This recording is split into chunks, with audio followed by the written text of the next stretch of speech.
Olá, irmãos. Saúdo cada um de vocês com a graça e a paz de nosso Senhor Jesus Cristo. Amém? Meus irmãos, o meu nome é Miriam Anita. Eu estou aqui só para contar para os irmãos aquilo que eu entendi do texto chamado Oração de Abacuque. Eu não escrevi esse texto, eu só vou dizer o que eu entendi. Porque esse texto está no Manancial, que é uma publicação de meditações diárias da União Feminina Missionária Batista do Brasil, ok? Então vamos iniciar orando? Poderoso Deus, pedimos que Tu nos instruas na medida que vamos fazendo essa reflexão e que aquilo que a gente vai aprender hoje, Pai, nós possamos aplicar na nossa vida diária. Em nome de Jesus que fazemos esse pedido. Amém. Meus irmãos, então a leitura bíblica de hoje é Abacuque capítulo 3, versículos 16 a 19. E diz assim, ó: ouvi isso e o meu íntimo estremeceu, meus lábios tremeram, os meus ossos desfaleceram, minhas pernas vacilavam. Tranquilo esperei o dia da desgraça que virá sobre o povo que nos ataca. Mesmo não florescendo a figueira e não havendo uvas nas videiras, mesmo falhando a safra das azeitonas, não havendo produção de alimento nas lavouras, nem ovelhas no curral, nem bois nos estábulos, ainda assim eu exultarei no Senhor e me alegrarei no Deus da minha salvação. O Senhor, o soberano, é a minha força.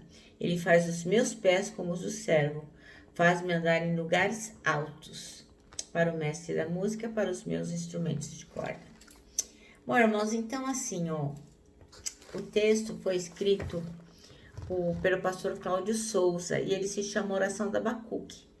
E o pastor Cláudio, ele escolheu o versículo 18 para ser o versículo-chave. E diz assim: ainda assim eu exultarei no Senhor e me alegrarei no Deus da minha salvação.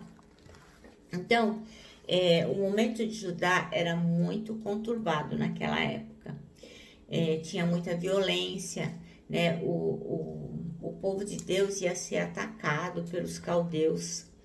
Eles estavam muito aflitos, era mais ou menos 612 a.C. Então, os caldeus, os babilônicos iam atacá-los e eles estavam muito ansiosos, muito aflitos. Eram tempos muito difíceis. E sem contar que o povo não tinha nenhuma segurança, porque ele tinha se afastado de Deus. Estava bem próximo a hora em que o exército babilônico deveria entrar em Israel, impondo uma política de terra arrasada. A perda seria total: emprego, família, casa e liberdade. Então, Abacuque, ele procura assim febrilmente uma resposta teórica de Deus. Mas ao invés disso, ele recebe uma forma prática de se relacionar com o Senhor.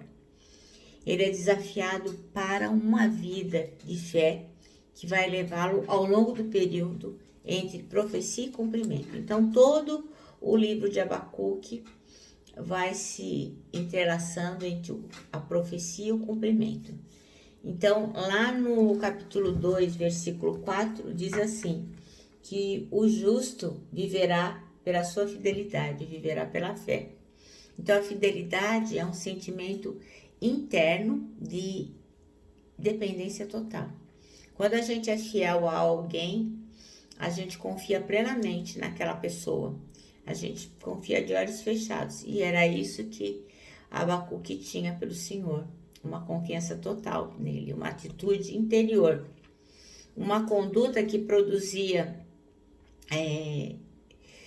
em vez de desespero, produzia assim um comportamento que o levava a confiar cada vez mais no Senhor. Então, aqueles de fé vão olhar para trás e vão estar confiantes na salvação do Senhor Deus, porque eles sabiam que eles iam enfrentar um futuro desconhecido, mas podiam não ter medo de nada, porque aqueles poucos que confiavam em Deus estavam vivendo pela fé. Então, Abacuque, ele tinha uma fé que era muito vívida, Então, ele olhava a Deus através dos olhos da alma, daquilo que ele acreditava. Ele tinha certeza que o Senhor iria salvá-lo. Então, assim, a fé de Abacuque, assim, provavelmente Abacuque, ele era um levita, ele devia trabalhar no templo, né? Até pelo final aqui do nosso capítulo, que diz assim, para o mestre da música, para os meus instrumentos de corda. Então, ele deveria ser um levita. Então, ele devia viver no templo, né? Ouvindo a palavra de Deus. Então, ele enchia o seu coração com as palavras de Deus. Isso tornava real para ele a confiança que ele depositava no Senhor, e isso ia alentando, testificando a fé que ele tinha em relação às afirmações que a Bíblia tinha para a vida dele. Então, ele sente que a vida dele podia passar por todas as privações, por toda a fome, porque como diz aqui, ó, mesmo que não tenha figo, mesmo que não tenha, quer dizer, não tem alimento, não tem pasto, né, não tem alimento na lavoura, não tem ovelha no curral, o azeite servia para tudo. Mesmo assim, ele fica com o coração confiante, que dá muita alegria, porque no 18 ele fala assim: ainda assim eu exultarei no Senhor e me alegrarei. Então, a pessoa que vive pela fé, ela contrasta com a pessoa arrogante, aquela que acha que pode conseguir as coisas com a sua própria força. Então, como diz lá em Hebreus, se ele recusar, eu não estarei satisfeito com ele. Então, a gente tem que seguir sempre em frente. Isso está em Hebreus 10, 38. Então, a gente tem que ser como Abacuque coloca aqui. Nós somos aqueles que não podem recuar. Temos que confiar até o fim. Temos que crer até o fim, porque nós fomos salvos, resgatados pelo Senhor Jesus. Então, ainda que nos falte tudo, nós temos que crer como a oração de Abacuque. Então, porque a oração de Abacuque destaca uma confiança no Senhor diante de um inimigo poderosíssimo. Então, o profeta abriu seu coração e colocou para Deus toda a inquietação, toda a tristeza que ele tinha sentido. Ele derramou a sua alma e apresentou a Deus as suas necessidades. Então, é isso que nós temos que fazer. Muitas vezes nós sofremos e tentamos resolver desesperadamente as coisas. E aí fala, poxa vida, agora não me resta mais nada além de orar. Então, nós estamos invertendo, né? Nós estamos colocando primeiro a carroça e depois os bois.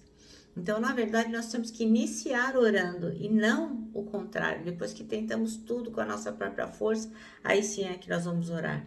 Então, nós temos que colocar para Deus todas as nossas necessidades, todas as nossas angústias, as nossas tristezas.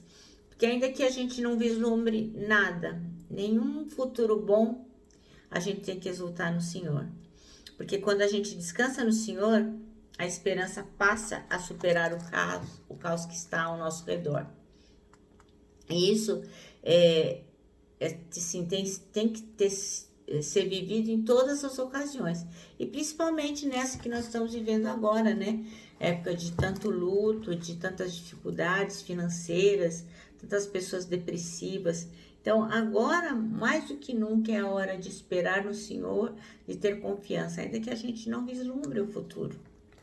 Então, além disso, a oração de Abacuque revela que ele tinha respeito em relação a Deus.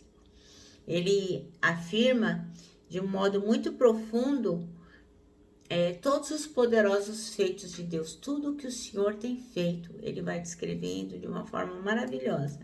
Então, para Abacuque, Deus é soberano, ele está sobre todas as coisas. E todas as coisas que acontecem com a permissão do Senhor, porque ele está sobre tudo, sobre todo nome. Ele sempre foi, ele sempre existiu. Então, Deus é soberano, é forte, ele tem poder para abrir o mar, edificar a montanha, derrubar os montes. Não tem nada neste mundo, nada que Deus não possa fazer. E nós temos que nos lembrar disso nos momentos que nós passamos mais dificuldades. Nós temos que lembrar que o nosso Deus pode todas as coisas. E por fim, o profeta adorou a Deus mesmo diante das circunstâncias difíceis.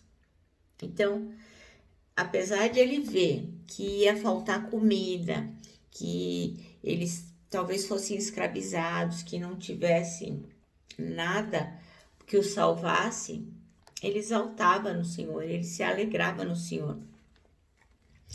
Então, mesmo diante de qualquer situação difícil. Então, a motivação de Abacuque não residia naquilo que Deus poderia fazer, mas sim naquilo que Deus era, em quem Deus era. Então, ele não estava focado nos benefícios que Deus poderia oferecer a ele e ao povo dele, mas na pessoa de Deus, no que Deus representa e no que Deus era para ele. Então, acreditar que tudo dará certo quando tudo vai bem, isso aí é fácil, é molezinha, né? A gente só fala, obrigada, Deus, tá tudo certo, tá tudo indo bem. Mas o difícil é confiar em Deus em situações tão difíceis como essa, especificamente de Abacuque. Aí sim, aí é difícil, porque a gente tem que orar com fé, mesmo quando a gente é cercado das decepções. Então, isso nem sempre é fácil. Porque assim, principalmente nesses tempos de pandemia, a gente ouve muito, né? Ai, a minha vida parou em março, melhor seria que eu não tivesse que viver isso. É insuportável ficar na minha casa. Enfim, o que nós temos que nos lembrar em todos os momentos na nossa vida é que Deus trabalhando na arena da história, quer na época de Abacuque, quer hoje em nossos dias.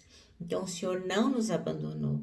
O Senhor não abandonou o povo na época de Abacuque e não nos abandona hoje também.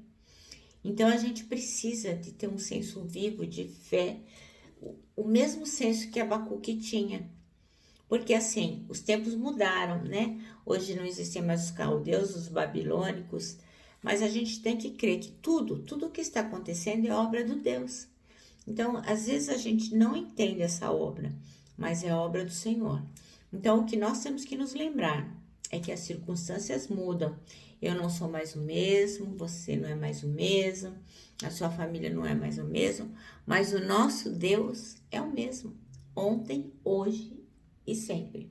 Então, assim, nós temos que manter viva a nossa fé, depositar no Senhor toda a nossa fidelidade, porque como diz a palavra, o justo viverá pela fé. E é isso que nós precisamos a todo instante, mas principalmente nos dias atuais. Bom, eu me despeço aqui com o meu abraço fraternal, o meu abraço de ursa, e lógico, né? A nossa palavra de ordem que é saudades.